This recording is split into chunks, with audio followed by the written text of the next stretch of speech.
আল্লাহ নবী সাল্লাল্লাহু আলাইহি সাল্লাম সেই আমলনামা দেখে নবীজি তো বলবেন, উম্মত আমি তো শ্রেষ্ঠ নবী, তুমি আমার শ্রেষ্ঠ উম্মত। আমি তো সেই নবী যে পাথরের আঘাতে সারা শরীর রক্তাক্ত করেছিলাম, আমার জুতা আমার পায়ের সাথে জমাট বেঁধে গেছিল রক্তের কারণে। আমি ক্ষুধার কষ্টে 2টা পাথর বাঁধছি পেটে, আমি সারা রাত দাঁড়িয়ে উম্মতের জন্য চোখের পানি ফেলে কাঁদছি। আমি তাই উহুদের ময়দানে দান শহীদ করে রক্ত মাখা দেহ নিয়ে বেহুশ হয়ে পড়েছিলাম ঘন্টার পর ঘন্টা, বিনিময়ে এই আমলনামা, আমার এত চোখের পানি, আমার রক্ত, আমার পেটে পাথর বাঁধা কষ্টের এই বিনিময় 30 বছর সুদ খায় মুসলমান, 60 বছর মুসলমান বিড়ি খায়, 40 বছর মুসলমান কিস্তি নেয়, 30 বছর মুসলমানের ঘরে প্রত্যেক দিন নাচ গান টেলিভিশন নাটক সিনেমা চলবে। এই তো জীবন, এই তো রাসূলের উম্মত। নবীর চোখের পানি তো এই জন্যই, ওনার পেটে পাথর বাঁধা কষ্টের বিনিময়ে এই। হ্যাঁ, কি ভাবছেন মিয়া সাহেব, ভাবছেন কি? সুপারিশ কি? মামুর বাড়ি? হ্যাঁ, হাউজে কাউসার মামুর বাড়ি, হাউজে কাউসার আমনে চাচার শ্বশুর বাড়ি, সাপকলের ফানি মনে করছেন আপনি? কোনো দাম নাই এটার, এমনি দিয়ে দিবে, এটা এমনি দিয়ে দিবে। আপনি যাইবেন আর আপনার মুখে দাড়ি নাই, আপনার একবার আঞ্জা দিয়ে ধরে পানি দিয়ে দিব হাউজে কাউসারের। বাহ বাহ বাহ, কে ধোকা দিল? এই মুসলমান, এই ধোকা দিল কে আপনাকে? জীবন ভর রাসূলুল্লাহ সাল্লাল্লাহু আলাইহি সাল্লামের আপাদমস্তক বিরোধিতা করে কোন লজ্জায় না ফরমান তুমি নবীর সামনে সুপারিশের জন্য দাঁড়াইবা কেমনে বেটা? কি মামুলি বিষয় মিয়া?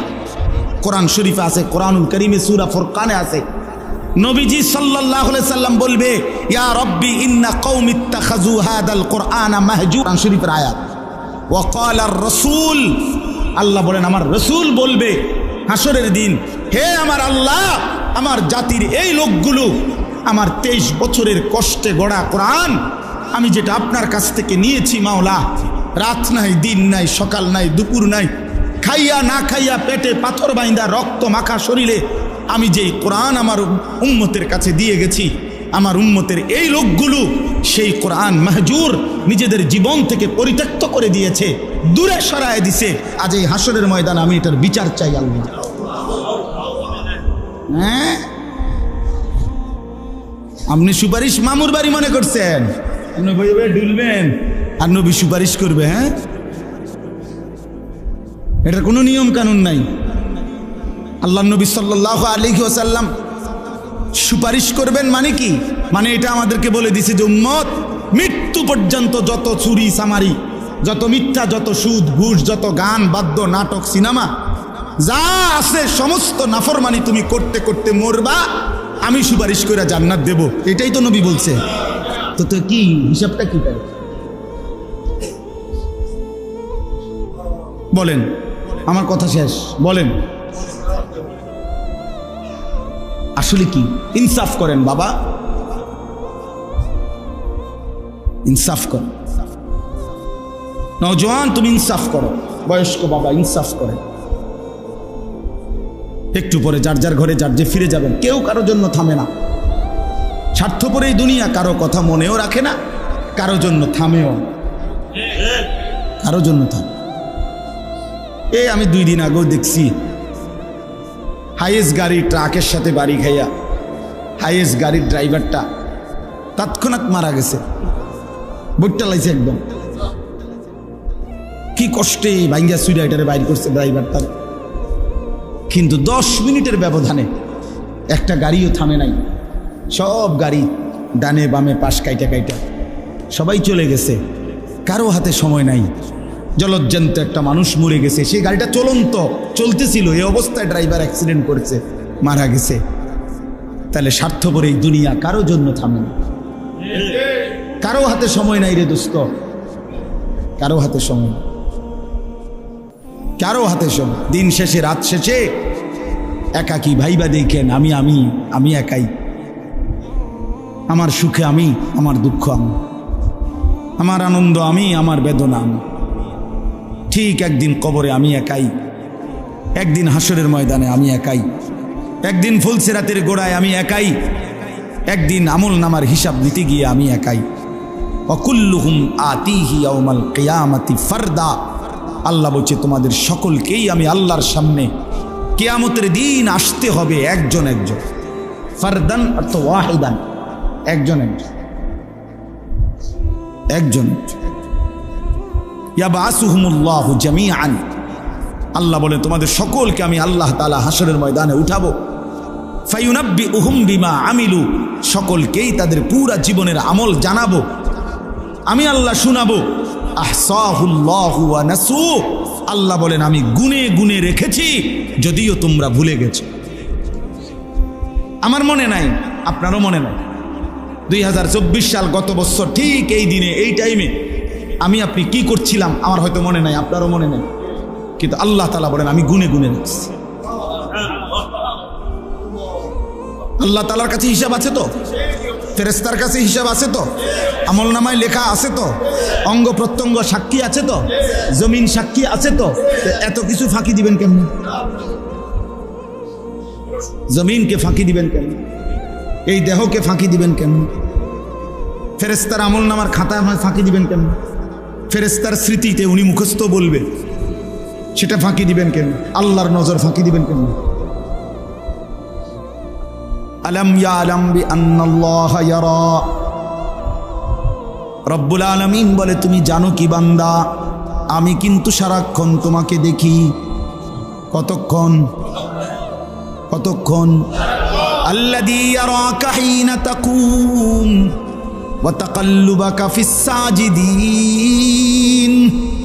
রব্বুল আলামিন বলে বন্ধু আপনি যখন নামাজে দাঁড়ান আমি সরাসরি আপনাকে দেখতে থাকি। আপনি যখন আমার বান্দাদের সাথে রুকু সেজদায় উঠা বসা করেন তখনও আমি আল্লাহ আপনার দিকেই তাকিয়ে থাকি, সারাক্ষণ দেখি। লা তাখুযুহু সিনাতুন ওয়ালা নাওম। রব্বুল আলামিন বলে আমার চোখে কোনো তন্দ্রাও নাই, ঘুমও নাই। আমি ঘুমাও যাই না, তন্দ্রাও যাই না, আমি জিমাইও না, আমি ঘুমাইও না। ওমা মাসসানা মিল লুগুব। কোনো কাজ করতে কখনোই কোনো ক্লান্তি আমাকে স্পর্শ করে না। আল হাইয়ুল কাইয়ুম। সর্বদাই আমি জীবিত আছি, সর্বদাই আমি প্রতিষ্ঠিত আছি এক অবস্থায়। এই জন্য চলেন, আমার কথা এটাই, ইসলাহি মজলিসের মূল ফিকির ইসলাহে নফস, আত্ম উপলব্ধি, নিজের বিবেক জাগানো যে হায় আমি কি করছি, এই সমাজের কে কি করছে সব বাদ দেন, আমি চলেন একা একা ভাবি আমি কি করছি। এই মজলিসের ফিকির এটা, এই মজলিসের ইচ্ছা হলো কি এইটা, ইসলাহি মজলিসের মূল চেতনাই এটা। আত্ম উপলব্ধি মানে নিজের উপলব্ধি, নিজের উপলব্ধি, আত্মসংশোধন, আত্মশুদ্ধি, নিজের পরিবর্তন। প্রত্যেকেই বিবেক থেকে ভাবেন, ইনসাফ করে ভাবেন যে যে অবস্থানে আছি এভাবেই হাসরের ময়দানে দাঁড়ালে টিকবো তো? কথা বলেন না কেন? হাসরের ময়দানে টিকবো তো? তাই তো এটা বদলান, নিজেকে সুন্দর করেন, নিজেকে পরিবর্তন করেন। কোনো মানুষই তো দুনিয়াতে দুনিয়াবি কোনো কাজে এক অবস্থার উপরে দীর্ঘদিন পড়ে থাকে না। দেশে থাইকা পারে না, বিদেশ গেছে, বিদেশ গিয়া কুলাইতারে না, আবার দেশে আসছে। এই ব্যবসায় কিছু করতে পারে না তো আরেকটা ব্যবসা চেঞ্জ করছে। কোনো না কোনোভাবে মানুষ তার পলিসি, তার যেই কোনো ব্যবস্থাপনা সে চেঞ্জ করে, যে যেভাবেই হোক আমাকে আমার গন্তব্যে টার্গেটে পৌঁছতে হবে। তো আখিরাতের কোনো টার্গেট নাই, পরকালের জন্য কোনো প্রস্তুতি নাই। সারা বছর বুঝি মানুষ এক তালে, যার কোরআন শরীফ অশুদ্ধ আপনি বুঝি এই মৃত্যু পর্যন্ত অশুদ্ধ কোরআন, এটাই জীবন, এটাই জিন্দেগি মিয়া। এটা কি? যার সূরা কেরাত অশুদ্ধ আপনি বুঝিয়ে সারা জীবনে এভাবে সূরা কেরাত অশুদ্ধ, এটা এভাবেই থাকবে, এটার কোনো চেঞ্জ নাই। কথা বলেন না? তো যিনি সুদ খান তো 30 বছর শুধু সুদে খাইবেন, কোনোদিন এটা মনে পড়বে না যে এটা গুনাহ। যার স্ত্রী আজকে 20 বছর বেপর্দা, তো এ বেডির কি কোনো বুঝাপড়া করবেন না যে তুমি কি এভাবেই চলবা মৃত্যু পর্যন্ত, এই জীবন? আপনার যেই ছেলেটা 6 মাস 1 বছর কোনোদিন ফজরের নামাজ পড়ে না, এই সন্তানরা, ছেলেরা, বাবারা বলো, বাপ বলো। এখানে আমি স্পষ্ট শুধু শুনাইতে চাই, ফাখালাফা মিন বাদিহিম খালফুন। আল্লাহ বলে প্রত্যেক জাতির মধ্যে নিকৃষ্ট মানুষ কারা? আল্লাহ বলছে নিকৃষ্ট মানুষ তারা আদাউস সালাহ, যারা তাদের নামাজকে নষ্ট করে, নামাজকে নষ্ট করে, নামাজকে নষ্ট করে। খুদার কসম আল্লাহ বলছে ওরা খালফুন, ওরা নিকৃষ্ট মানুষ, ওরা নিকৃষ্ট প্রজন্ম, ওরা অসভ্য মানুষ, ওরা মন্দ লোক, ওরা বদ লোক। কোরআন শরীফ।